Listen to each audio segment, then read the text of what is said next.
Bienvenue Franck Lemonnier, vous êtes le directeur des opérations du groupe ISRP, donc on va parler des professions paramédicales et on va parler de questions d'orientation pour les jeunes. Première question d'abord, ISRP, on déroule un peu cet acronyme. Alors l'ISRP, c'est l'Institut supérieur de rééducation psychomotrice.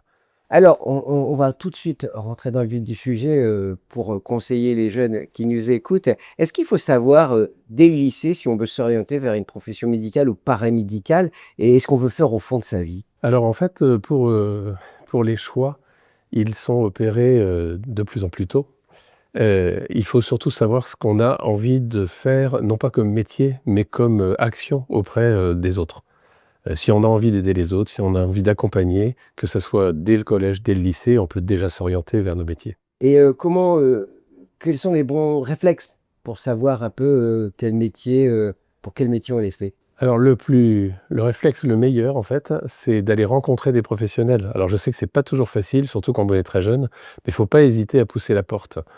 Parce que c'est en rencontrant ceux qui travaillent qu'on va déterminer un petit peu, qu'on va voir plus clair sur, qu'est-ce que c'est que ce métier, qu'est-ce qu'ils font réellement et en discutant, alors peut-être avec les amis, des parents ou, l'entourage aussi, c'est important. Est-ce que vous saviez vous-même ce que vous vouliez faire quand vous étiez au lycée? Ah oui, bien sûr, je voulais être, médecin, pédopsychiatre et puis, j'ai raté médecine. Et aujourd'hui, je suis très heureux d'avoir raté cette formation parce que sinon je ne serais pas psychomotricien et ça a été vraiment un choix, radical dans ma vie, mais qui est vraiment super. Alors, psychomotricien, on rappelle un peu qu'est-ce que ça recouvre comme compétences, comme acte particulier? Qu'est-ce que c'est ce métier? Alors le métier de psychomotricien, d'abord, c'est un métier qui est, sanctionné par un diplôme d'État en France et c'est un métier qui s'adresse à toutes les tranches d'âge. On va travailler aussi bien avec des patients, qui sont tout petits, des enfants, des adolescents, des adultes, des personnes âgées. Tout type de pathologie, voire même pas de pathologie du tout puisqu'on trouve des psychomotriciens en crèche. Et notre méthodologie de travail, c'est de travailler à partir d'un bilan psychomoteur et à partir de ce bilan, on va accompagner nos patients et on va le faire avec des médiations, principalement des médiations, plutôt créatives ou ludiques, que du soin invasif. Alors, parmi vos étudiants, à quoi vous distinguez ceux qui sont heureux et ceux qui se cherchent encore? Alors ceux qui sont heureux, c'est ceux qui, sont, impliqués dans leur formation. Ce sont ceux qui se saisissent de tout ce qu'on leur offre, parce que dans notre formation, il y a beaucoup de pratiques. Il y a des TD, des TP, donc c'est le moment où on voit les étudiants qui sont épanouis, qui se cherchent, qui trouvent quelque chose.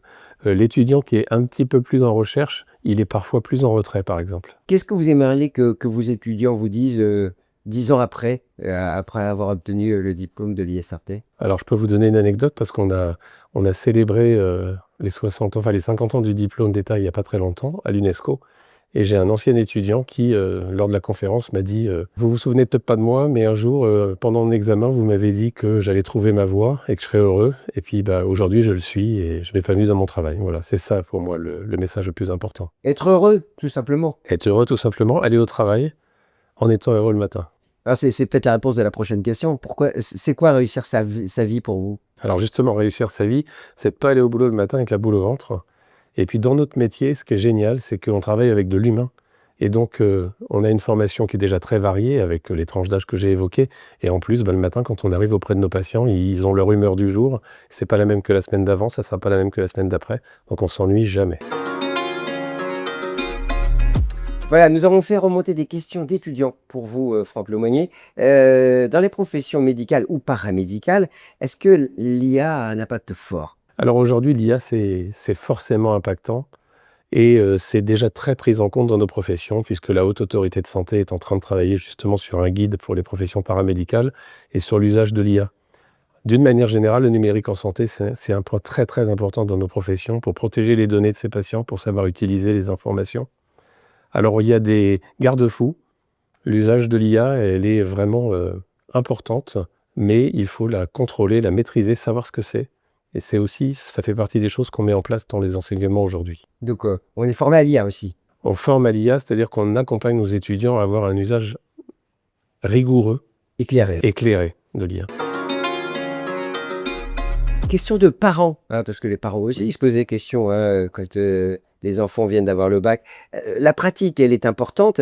Quelle est la proportion dans vos métiers paramédicaux, la proportion de l'enseignement de terrain. De l'enseignement de terrain, alors c'est facile. Nous, dans nos enseignements, par exemple, il y a quasiment plus des 2/3 du temps en 2e et en 3e année à l'ISRP qui est donné à la pratique, puisque nos étudiants sont en stage 2 jours et 2 jours et demi par semaine. En plus de ça, je vous l'ai dit tout à l'heure, il y a des cours de TD et de TP.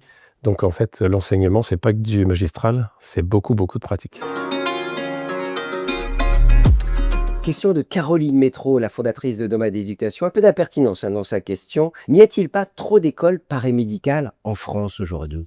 Eh bien, si j'en juge par l'employabilité de nos étudiants et les besoins qu'on a aujourd'hui qui sont croissants, et en particulier pour le métier de psychomotricien, parce qu'on est dans tous les plans de santé aujourd'hui. Il y a aujourd'hui de la place pour toutes les écoles de psychomotricité et il y a de la place pour toutes les écoles paramédicales parce qu'il faut former. On est en manque cruel de personnes.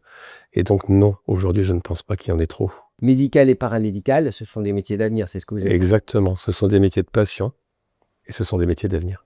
On parle de plusieurs centaines de milliers d'emplois, hein. On parle de beaucoup d'emplois, mais on parle surtout d'opportunités pour les étudiants, pour qu'ils aient une profession où ils s'épanouissent. Ils auront tout le loisir de s'épanouir là où ils le veulent, et ils auront le choix de changer de métier aussi, de changer non pas de métier, mais pardon, de changer d'endroit où ils vont pouvoir exercer au cours de leur carrière. Voilà, s'épanouir, c'est ce qu'on retient de votre entretien. Merci beaucoup, Franck Wagner. Je rappelle que vous êtes le directeur des opérations de l'ISRP. Merci, c'était votre récré. Et bien merci à Nomade pour l'invitation. À bientôt. Merci pour la récré.